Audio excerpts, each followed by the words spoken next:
Qual é a diferença entre catolicismo e protestantismo? Neste vídeo, exploraremos exemplos de aspectos que católicos e protestantes não têm em comum, com o objetivo de ser o mais imparcial possível. Este é um tema que muitos de vocês têm nos pedido para abordar há muito tempo. Quais são as diferenças entre o protestantismo e o catolicismo? Bem-vindos de volta ao canal Segredos Bíblicos. Se você ainda não se inscreveu, convido-o a se inscrever, curtir o vídeo e compartilhá-lo com seus amigos. Para este episódio, vou me concentrar nas diferentes perspectivas sobre as doutrinas de ambas as igrejas. Mas, antes de nos aprofundarmos nisso, é crucial entender por que essa divisão existe em primeiro lugar. A história da Igreja Católica Romana começa com os ensinamentos de Jesus Cristo na província da Judéia, no Império Romano. A Igreja Católica Romana afirma que sua origem está na morte, ressurreição e ascensão de Jesus Cristo, aproximadamente no ano 30 d.C. A Igreja Católica se proclama como a Igreja pela qual Jesus Cristo morreu, a Igreja que foi estabelecida e construída pelos apóstolos. Uma Igreja Católica contemporânea afirma ser simplesmente uma continuação dessa comunidade cristã primitiva, que foi estabelecida na época de Jesus. Mas será que essa é realmente a origem da Igreja Católica? Por outro lado, uma leitura superficial do Novo Testamento revela que a Igreja Católica não tem sua origem nos ensinamentos de Jesus ou de seus apóstolos. No Novo Testamento, não há menção do papado, da veneração ou adoração de Maria. Durante os primeiros 280 anos da história cristã, o cristianismo foi proibido pelo Império Romano e os cristãos foram terrivelmente perseguidos. Isso mudou após a conversão do imperador romano Constantino. Constantino legalizou o cristianismo por meio do Édito de Milão, no ano 313 d.C. Posteriormente, em 325 d.C., Constantino convocou o Concílio de Niceia, em uma tentativa de unificar a cristandade. Constantino visualizou o cristianismo como uma religião que poderia unir o Império Romano, que na época começava a fragmentar-se e dividir-se.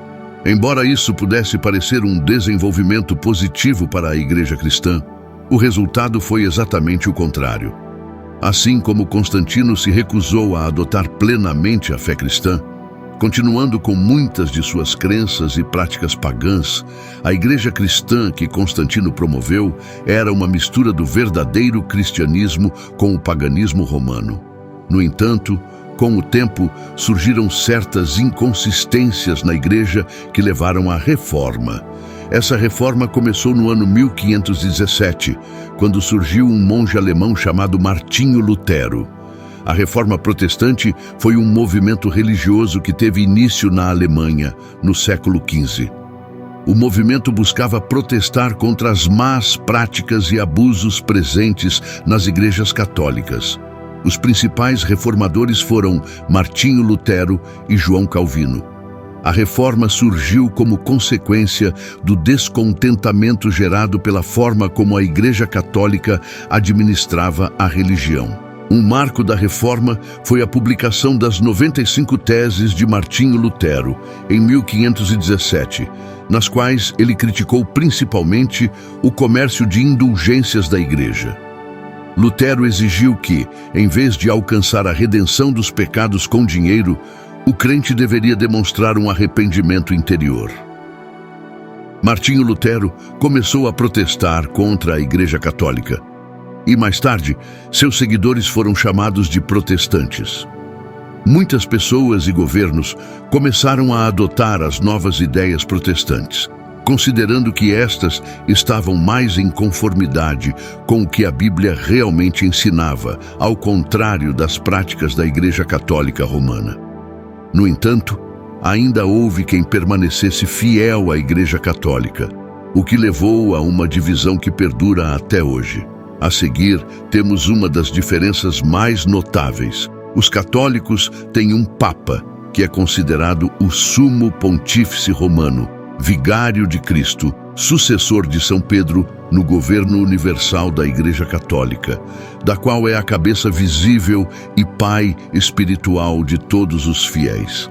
Ele é praticamente considerado um representante infalível que lidera a Igreja. Além disso, o Papa é a autoridade principal da Igreja Católica a nível mundial e também é o chefe de Estado da Cidade do Vaticano. Na teologia da Igreja Católica, a infalibilidade papal, ou infalibilidade pontifícia, constitui um dogma desde 1870. Segundo esse dogma, o Papa está preservado de cometer erros quando promulga à Igreja uma doutrina dogmática em temas de fé e moral, sob a forma de uma definição pontifícia ou declaração ex cathedra. Como essa doutrina é considerada uma verdade de fé, não se permite discussão dentro da Igreja Católica e deve ser acatada e obedecida incondicionalmente. Dessa maneira, o bispo de Roma não pode ser questionado em seus ensinamentos quando fala ex cathedra, ou seja, como pastor supremo e mestre do catolicismo para toda a Igreja em um campo doutrinário limitado às verdades de fé e moral. E sempre que se trate de um ensino definitivo em termos absolutos para todos os católicos, sem exceção. Os protestantes, por outro lado, não acreditam que os seres humanos possam ser infalíveis e sustentam que apenas Jesus é a cabeça da Igreja. Para os protestantes, somente Cristo é reconhecido como a cabeça da Igreja em todos os tempos. Nenhum ser humano, por mais iluminado que esteja pela graça, possui a infalibilidade para poder reivindicar esse poder. O protestantismo não acredita na sucessão apostólica, na qual os católicos baseiam a autoridade e infalibilidade do Papa, nem reconhecem nos apóstolos ou em Pedro uma maior iluminação do que aquela que o Espírito Santo, enviado por Deus, concede a qualquer pessoa. Todos os seres humanos são iguais e todos têm a capacidade de compreender as Sagradas Escrituras. Embora os pastores protestantes desempenhem um papel na Igreja, eles não têm direito exclusivo aos sacramentos, nem gozam de privilégios sobre os demais. Eles citam o versículo: "E em nenhum outro há salvação, porque debaixo do céu nenhum outro nome há, dado entre os homens, pelo qual devamos ser salvos." Atos 4:12. Embora, humanamente falando, tenham existido papas bons e morais na Igreja Católica Romana, incluindo João Paulo II, Bento XVI e o Papa Francisco, a doutrina da Igreja Católica Romana sobre o ofício do Papa deve ser rejeitada. Segundo os protestantes, porque não está em continuidade com os ensinamentos da Igreja original, registrados no Novo Testamento. Essa comparação de qualquer ensino eclesiástico é essencial para não perder as verdades do Novo Testamento referentes ao Evangelho. E não apenas para garantir a vida eterna no céu para nós mesmos, mas também para evitar que outros se percam ao serem conduzidos pelo caminho errado. Gálatas 1:8-9. A próxima diferença é a Eucaristia. Quando falamos sobre a Eucaristia, os protestantes geralmente a chamam de ceia do Senhor ou comunhão. A Eucaristia é um termo normalmente utilizado no catolicismo. Na Igreja Católica, a Eucaristia é celebrada durante a missa e é considerada a forma mais alta e importante de oração. A doutrina central é a transubstanciação, que é a crença de que o pão e o vinho usados na missa se transformam literalmente no corpo e no sangue de Jesus Cristo. Essa crença implica que Cristo está verdadeiramente presente nesses elementos. A missa católica é dividida em duas partes: a liturgia da palavra e a liturgia da Eucaristia. A liturgia da palavra inclui duas leituras, uma do Antigo Testamento e outra do Novo Testamento. O salmo responsorial, a leitura do Evangelho, a homilia ou sermão e as intercessões gerais. A liturgia da Eucaristia é onde ocorre a consagração do pão e do vinho, transformando-os no corpo e sangue de Cristo. Para os católicos, Participar da missa é uma obrigação, sob pena de pecado mortal, a cada domingo e em outros dias santos de guarda. A Eucaristia é vista não apenas como um símbolo, mas como uma participação real no sacrifício de Cristo. Os protestantes, por outro lado, têm uma perspectiva diferente. Eles geralmente chamam a Eucaristia de ceia do Senhor ou comunhão e rejeitam o conceito de transubstanciação, acreditando que o pão e o vinho são símbolos do corpo e do sangue de Cristo, e não sua presença literal.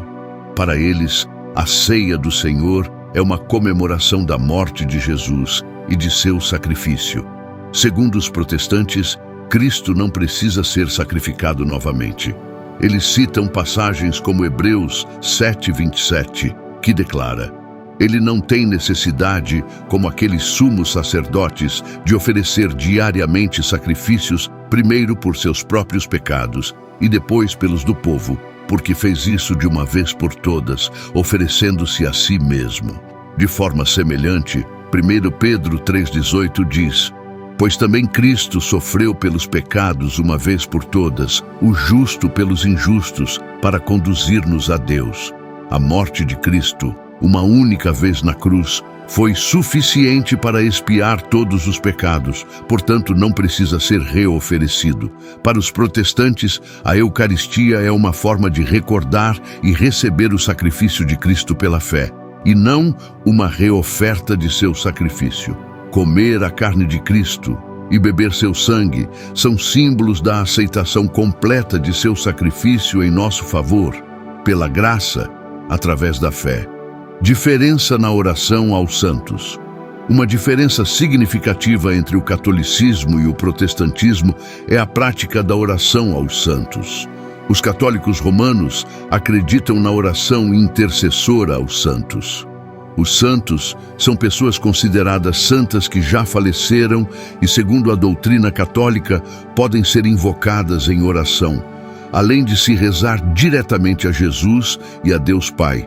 A oração aos santos, nesse contexto, pode ser entendida mais como uma oração através deles. Alguns católicos traçam uma linha muito fina entre rezar a Maria, algo que eles negam estar fazendo, e rezar com ela.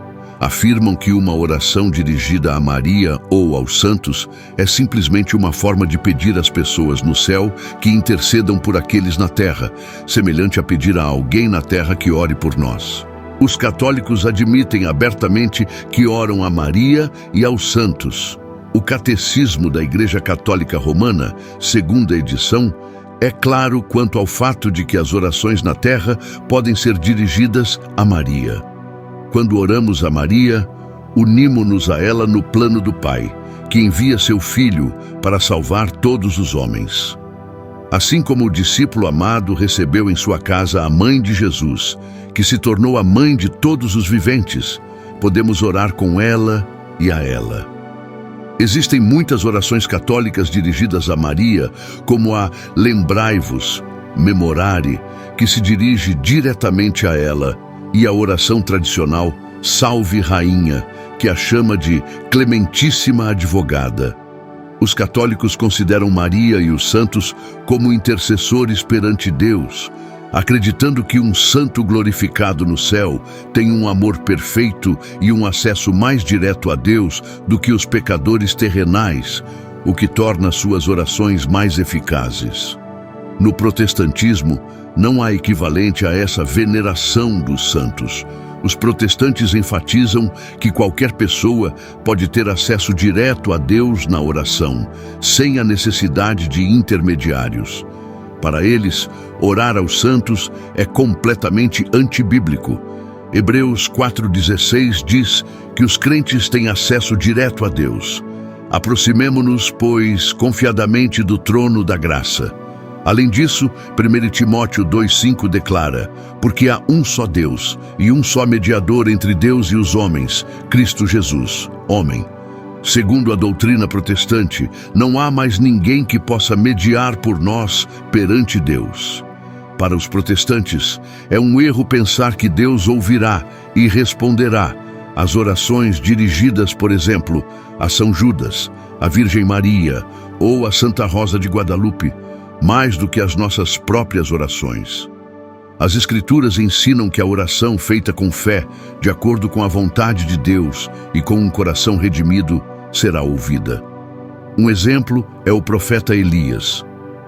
Elias era homem semelhante a nós, sujeito aos mesmos sentimentos, e orou com fervor para que não chovesse sobre a terra, e por 3 anos e 6 meses não choveu.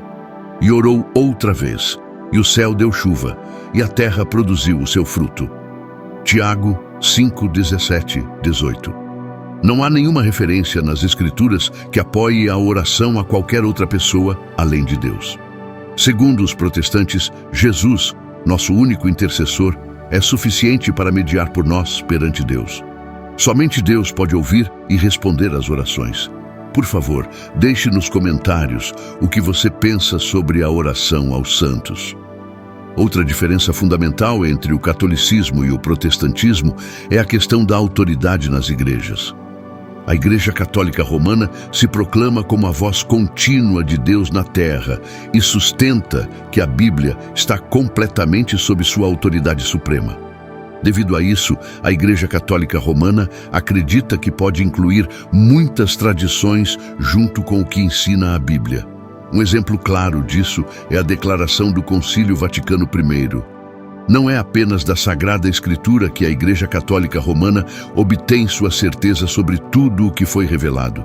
A sagrada tradição transmite em toda sua pureza a palavra de Deus que foi confiada aos apóstolos. Na prática, isso significa que a Igreja Católica considera sua interpretação da Bíblia e as tradições estabelecidas pela Igreja ao longo dos séculos como igualmente autoritativas. Isso permite à Igreja Católica estabelecer doutrinas e práticas que, embora não estejam explicitamente na Bíblia, são consideradas essenciais para a fé e prática católica. Por outro lado, a Igreja Protestante sustenta a opinião de que cada indivíduo tem a autoridade para interpretar a Bíblia por si mesmo. Os protestantes colocam grande ênfase no princípio da sola scriptura, que significa somente a Escritura. Segundo esse princípio, a Bíblia é a única fonte de autoridade infalível para a fé e a prática cristã. Os protestantes rejeitam a ideia de que as tradições da Igreja possam ter a mesma autoridade que a Bíblia. Essa diferença na fonte de autoridade leva a abordagens diferentes na prática religiosa. Os protestantes tendem a acrescentar muito menos tradições à Bíblia e se esforçam para aderir estritamente ao que consideram que a Bíblia ensina. Para os protestantes, qualquer ensinamento ou prática que não esteja claramente na Bíblia deve ser examinado criticamente e não é considerado autoritativo. Esse contraste na autoridade é um ponto-chave de divergência entre ambas as tradições, enquanto a Igreja Católica se vê como um guia vivo e autoritativo da fé cristã, incluindo tanto a Escritura quanto a tradição. Os protestantes enfatizam a suficiência das Escrituras e a capacidade de cada crente de interpretá-las sob a orientação do Espírito Santo. Se você está gostando deste vídeo até agora, não se esqueça de dar like, se inscrever no canal e ativar o sininho para receber notificações dos nossos próximos episódios. Se é a sua primeira vez aqui, te convidamos a ficar e se juntar à nossa comunidade. Aqui não só exploramos o mundo da religião, como também falamos sobre as origens dos povos segundo a Bíblia, culturas e pessoas de todo o mundo. Então, se algum desses temas te interessa, fique mais um pouco e acompanhe-nos todos os dias. A próxima diferença que vamos analisar é a concepção dos sacramentos. Os católicos são os únicos que têm um conceito de 7 sacramentos. Estes são batismo, confirmação, eucaristia, penitência, unção dos enfermos, ordem sagrada e matrimônio. Cada um desses sacramentos tem um significado e uma função específica na vida religiosa católica, e acredita-se que todos foram instituídos por Cristo para conferir graça aos fiéis. Por outro lado, Muitas denominações protestantes, especialmente as que estão dentro da tradição reformada, reconhecem apenas 2 sacramentos principais que acreditam ter sido instituídos diretamente por Jesus Cristo: a ceia do Senhor, ou comunhão, e o batismo.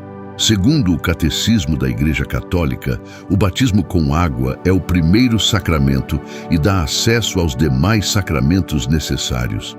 É o ato que perdoa os pecados, concede o renascimento espiritual e faz com que a pessoa se torne membro da Igreja. A Igreja Católica também acredita que Jesus exige o batismo de cada pessoa para receber a vida eterna.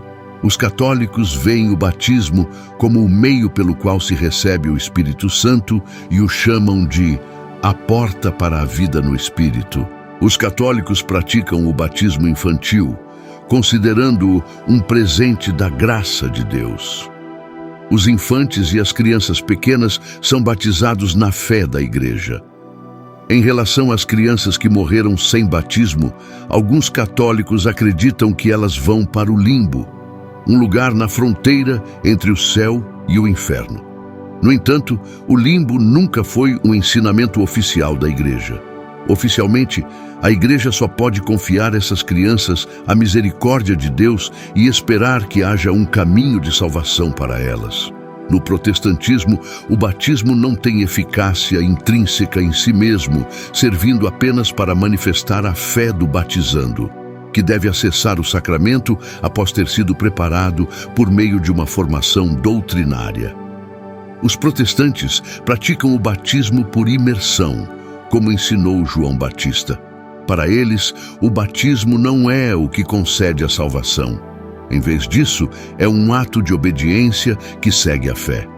Essa diferença ressalta uma divergência fundamental em como ambas as tradições entendem a relação entre os sacramentos, a fé e a graça. Enquanto os católicos veem os sacramentos como meios essenciais para receber a graça divina, os protestantes os veem principalmente como símbolos externos de uma fé interna já presente. A próxima diferença é a salvação. Os protestantes costumam expressar a ideia de que a salvação é alcançada unicamente pela fé em Jesus. Assim, uma vez que uma pessoa coloca sua fé em Jesus, Deus a declara justa naquele mesmo momento. Na Igreja Católica Romana, a abordagem é um pouco diferente. Consideram a justificação, que é mais ou menos o ato de declarar ou tornar alguém justo aos olhos de Deus, como um processo que depende inteiramente da graça recebida ao participar de diversas tradições e sacramentos da Igreja. Então, surge a pergunta fundamental: a salvação é somente pela fé ou pela fé mais obras? Esta é talvez a questão mais importante em toda a teologia cristã e foi a principal causa da Reforma, a divisão entre o protestantismo e o catolicismo. Esta pergunta também representa uma diferença chave entre o cristianismo bíblico e muitas outras seitas. Numerosas passagens na Bíblia ensinam que a salvação é unicamente pela fé, não pela fé mais obras. Efésios 2, 8, 9, por exemplo, é claramente redigido e inequívoco. Porque pela graça sois salvos por meio da fé. E isto não vem de vós, é dom de Deus, não vem das obras para que ninguém se glorie. A palavra graça é de vital importância, pois se refere às bênçãos de Deus sobre aqueles que não as merecem. A própria ideia de graça nega toda tentativa de ganhar a salvação. Paulo apresenta esse argumento ao ensinar sobre a escolha de Deus pelo remanescente de Israel. E se é por graça, já não é pelas obras. De outra maneira, a graça já não é graça. Romanos 11, 6. Para os protestantes, a salvação vem pela graça de Deus através da fé, e essa fé se manifesta em boas obras. As obras acompanham a fé e são uma prova dela.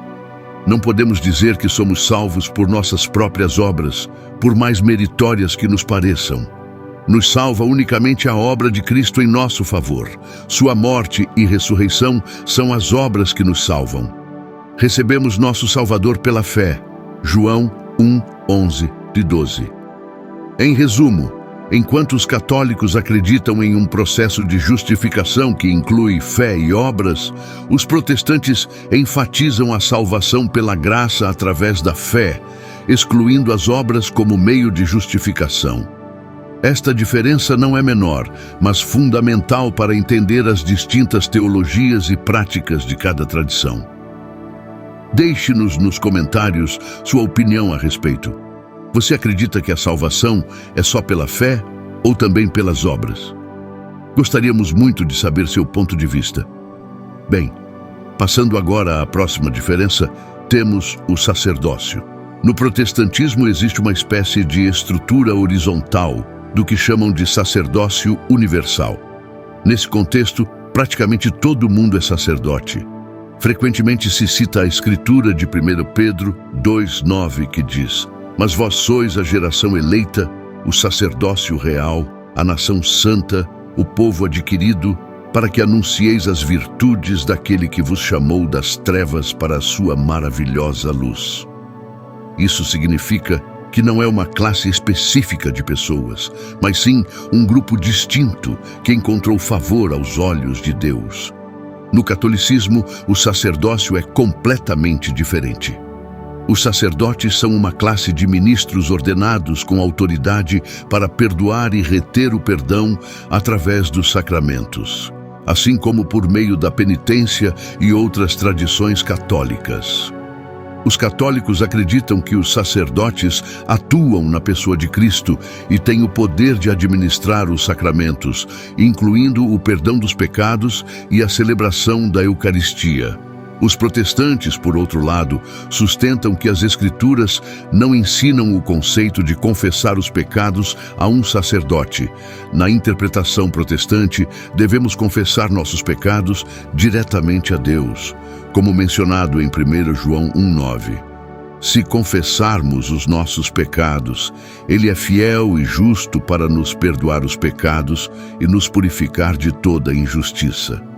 Como crentes do Novo Pacto, não precisam de mediadores entre eles e Deus, pois podem se aproximar diretamente graças ao sacrifício de Jesus por eles. Em 1 Timóteo 2:5, essa crença é enfatizada. Porque há um só Deus e um só mediador entre Deus e os homens, Jesus Cristo, homem. Essa diferença fundamental na concepção do sacerdócio reflete as diversas interpretações e práticas entre católicos e protestantes. Para os católicos, o sacerdócio ministerial é essencial para a administração dos sacramentos e a vida sacramental da Igreja. Para os protestantes, o sacerdócio universal de todos os crentes enfatiza o acesso direto a Deus, sem necessidade de intermediários humanos. A próxima diferença é a tradição. Os protestantes não sustentam a opinião de que a tradição tenha a mesma autoridade que as Escrituras. No entanto, os católicos romanos têm uma perspectiva diferente. Segundo o Catecismo da Igreja Católica, que resume em um só livro as crenças da Igreja, esta não obtém sua certeza sobre toda a verdade revelada unicamente das Sagradas Escrituras. Tanto as Escrituras quanto a tradição devem ser aceitas e honradas com iguais sentimentos de devoção e reverência. Por outro lado, os protestantes acreditam que apenas as Escrituras têm autoridade, sem qualquer tradição externa. Embora tenha mencionado isso anteriormente, quero lançar mais luz sobre essa crença, porque é uma das maiores diferenças e motivo de discórdia entre a Igreja Católica e as igrejas protestantes. Agora, finalmente, a diferença na visão de Maria. Para os católicos, Maria não é apenas a mãe de Jesus Cristo, mas também a mãe de toda a Igreja. Segundo a doutrina católica, Maria foi concebida sem pecado original, o que é conhecido como a Imaculada Conceição, e no final de sua vida terrena foi elevada em corpo e alma ao céu, onde foi exaltada como rainha de todas as coisas. Essa doutrina, conhecida como Assunção, afirma que desde o céu, Maria continua a interceder por toda a Igreja. No entanto, Os protestantes apenas honram Maria como a mãe terrena de Jesus Cristo e acreditam que, como todos os outros, ela pecou e precisou de salvação. Também não acreditam que Maria foi levada ao céu. Ao contrário, creem que ela faleceu e espera em sua tumba até o dia da ressurreição. Para os protestantes, qualquer forma de devoção a Maria ou aos santos é vista como uma forma de idolatria. Eles aceitam que Maria concebeu Jesus sendo virgem, mas rejeitam a Imaculada Conceição e a Assunção, já que não são mencionadas nas Sagradas Escrituras. Além disso, os protestantes acreditam que Maria teve outros filhos depois de Jesus, o que contrasta com a crença católica na perpétua virgindade de Maria. Tradicionalmente, a alma humana tem para os católicos 3 possíveis destinos: o céu, o inferno e o purgatório, um estado transitório no qual a maioria dos cristãos não católicos não acreditam. No entanto, o que une todos os crentes cristãos é a crença no fim do mundo, como o conhecemos, na ressurreição dos mortos, e que Deus, a seu tempo, julgará os vivos e os mortos. Com isso, cobrimos algumas das principais diferenças entre o catolicismo e o protestantismo. Existem muitas outras áreas nas quais essas duas tradições cristãs divergem, mas espero que esta discussão tenha sido informativa e proporcionado uma melhor compreensão de suas diferenças. Se você tiver alguma pergunta ou tema que gostaria que abordássemos em futuros episódios, deixe nos comentários. Obrigado por assistir e nos vemos no próximo vídeo. Espero que tenham gostado deste episódio e que tenha esclarecido muitos pontos de vista e confusões que poderiam ter. Se quiser ver a parte 2, certifique-se de me avisar na seção de comentários. Obrigado a todos por me acompanhar e aprender comigo. Vejo vocês no próximo vídeo.